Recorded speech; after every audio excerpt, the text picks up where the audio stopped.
Assalamualaikum, perkenalkan aku Rina Rifanti dari jurusan Pendidikan Teknik Sipil dan Perencanaan dengan NIM 215052440005. Ranti merupakan nama panggilanku dan Jogja adalah kota kelahiranku.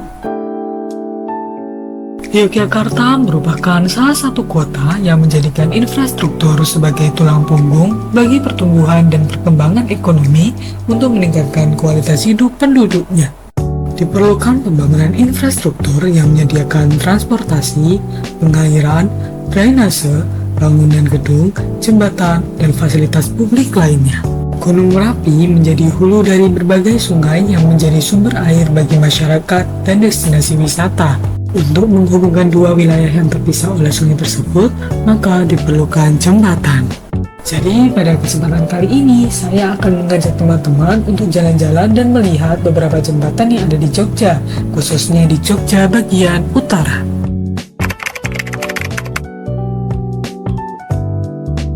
Jembatan adalah suatu konstruksi yang berfungsi menghubungkan dua ruas jalan yang terputus oleh adanya suatu rintangan yang permukaannya jauh lebih rendah. Rintangan ini dapat berupa lembah yang dalam, aliran sungai, danau, saluran irigasi, kali, jalan kereta api, dan lain-lain. Jembatan adalah jenis bangunan yang apabila akan dilakukan perubahan konstruksi tidak dapat dimodifikasi secara mudah. Biaya yang diperlukan relatif mahal dan berpengaruh pada kelancaran lalu lintas pada saat pelaksanaan pekerjaan. Jembatan dibangun dengan umur rencana 100 tahun untuk jembatan besar dan minimum jembatan dapat digunakan adalah 50 tahun. Ini berarti di samping kekuatan dan kemampuan untuk melayani beban lalu lintas, perlu diperhatikan juga bagaimana pemeliharaan jembatan yang baik. Jenis jembatan berdasarkan fungsi, lokasi, bahan konstruksi, dan tipe struktur saat ini telah mengalami perkembangan pesat sesuai dengan kemajuan zaman dan teknologi, mulai dari yang sederhana sampai pada konstruksi yang paling mutakhir. Ada 3 klasifikasi jembatan, yaitu menurut kegunaan, jenis material, dan sistem struktur. Berdasarkan kegunaannya, jembatan dapat dibedakan menjadi 6, yaitu jembatan jalan raya, jembatan pejalan kaki, jembatan kereta api, jembatan jalan air, jembatan jalan pipa, dan jembatan penyeberangan. Menurut jenisnya, jembatan terbagi menjadi 4, yaitu jembatan kayu, jembatan baja, jembatan komposit, dan juga jembatan beton tulangan dan pratekan. Sedangkan menurut jenis struktural, terbagi menjadi 10, yaitu struktur tumpuan sederhana, struktur menerus, struktur cantilever, struktur integral, struktur semi-integral, struktur pelengkung 3 sendi, struktur rangka, struktur penggantung, struktur kabel, dan juga struktur urung-urung. Lokasi pertama yang saya kunjungi adalah Jembatan Punyon di lereng Gunung Merapi, atau tepatnya di Punyon, Kali Kuning, Cangkringan, Sleman, Yogyakarta. Dinamakan Punyon Kali Kuning karena dulunya sungai berwarna kuning dan terdapat batuan licin. Untuk tiket masuk ke sini cukup murah dengan mengojek saku sebesar Rp7.000.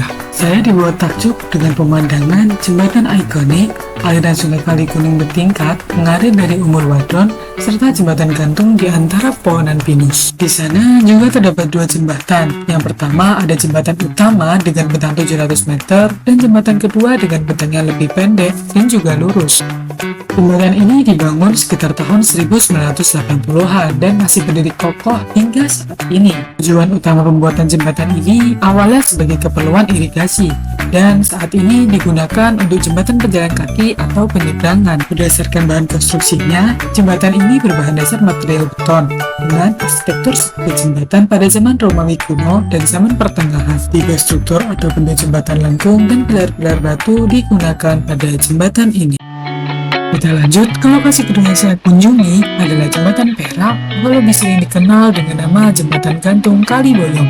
karena lokasi di Dusun Boyong, Kapenawon, Pakem, Sleman, Yogyakarta. Jembatan baja dengan bentang kurang lebih 115 meter ini dibangun pasca erupsi Merapi pada tahun 2010 lalu dengan lebar sekitar 2 meter dan fungsi utama sebagai jembatan penyeberangan. Jika sedang mengendarai mobil dan ingin melintas, maka harus bergantian dengan pengguna jalan dari arah yang berlawanan. Berdasarkan tipe strukturnya, jembatan ini merupakan jembatan gantung dan merupakan pilihan yang tepat karena membantu masyarakat desa serta pemerintah.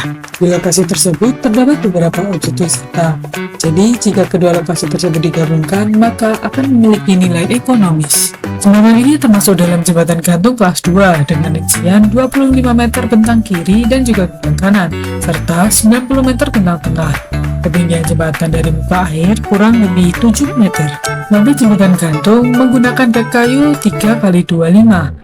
Gelagar memanjang menggunakan UNP 100 x 50 x 6 mm dan untuk gelagar melintang menggunakan baja profil 80 x 45 x 6 mm.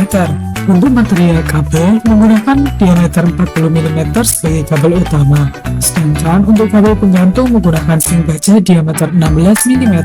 Dengan demikian, kegiatan yang terjadi pada seperempat bentang adalah 0,51 meter. Nah, setelah melihat kedua jembatan di atas, ada beberapa keunggulan dan kelemahan dari masing-masing jembatan. Dengan menggunakan bahan konstruksi beton, maka daya tekan dan kuat lentur yang dimiliki jembatan cukup tinggi dibanding bahan lainnya. Selain itu, awet karena tahan air dan api, bahkan telah dibuktikan dengan masih berdiri kokoh saat terkena guguran awan panas saat erupsi Merapi beberapa tahun silam. Dengan struktur pelengkung, maka bagian pelengkung menerima gaya tekan dan ditransfer ke abutmen yang ditahan oleh tegangan tanah di bawah pelengkung. Selain itu, jembatan pelengkung efektif karena diletakkan di tempat tinggi seperti di lembah atau di sungai. Konstruksi jembatan pelengkung lebih sulit dibanding jembatan balok karena pembangunan menggunakan metode yang cukup rumit dan struktur belum dapat dikatakan selesai apabila kedua bentang belum bertemu di tengah-tengah. Sedangkan kelemahan dari material beton adalah bentuk yang sulit untuk dirubah karena harus dicetak terlebih dahulu dan pekerjaan membutuhkan tingkat ketelitian yang tinggi. Kelebihan konstruksi baja yaitu biaya pemasangan minim, proses pembuatan jembatan membutuhkan waktu yang singkat, kuat dan mampu menahan pemberat, memiliki daya tekan tinggi, dan material dapat dipindah ke tempat lain. Sedangkan jembatan gantung sendiri, yaitu kelebihannya hemat biaya karena dapat menggunakan benang panjang dan ramping, dapat dibangun jauh di atas air, dan tidak memerlukan penyangga pusat sementara yang ekstensif sehingga lebih mudah dalam perawatannya. Kekurangan jembatan gantung yaitu menggunakan kabel yang memiliki batas dalam menahan beban. Selain itu, memerlukan pekerjaan pondasi yang dalam untuk mengatasi beban signifikan pada menara pondasi. Juga tidak tahan terhadap tiupan angin kencang. Kekurangan dari penggunaan material baja adalah karat pada besi, dan ketika jembatan digunakan, maka akan timbul suara yang sedikit mengganggu pendengaran. Selain itu, lemah terhadap gaya tekan dan tidak tahan terhadap panas atau api. Terima kasih telah menyimak video ini hingga selesai.